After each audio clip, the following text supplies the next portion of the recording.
So అక్కడ నుండి ఆదాము ఏదెను తోటలో నుండి దూరముగా ఉండిపోవడం జరిగింది. ఎందుకండి దేవుడు వెంటనే పంపించేశాడంటే, సింపుల్‌గా మీరు అర్థం చేసుకోండి. పాపము కలిగిన వారు దేవునితో ఉండుట అసాధ్యం. It's not possible.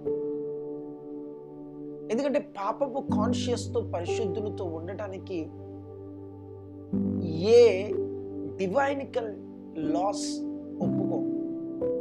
It will not be possible. లేదంటే నేను పాపం చేసిన దేవునితో ఉండగలను అని నువ్వు అనుకోవచ్చు, కానీ పాపము సో డేంజరస్. ఎంత డేంజర్ అంటే దేవుని సన్నిధిని మనం అనుభవించకుండా చేస్తుంది. దేవుని సన్నిధిని మనల్ని ప్రవేశించకుండా చేస్తుంది. అందుకంటున్నాను, పాపానికి మీరు చోటు ఇవ్వకండి. పాపానికి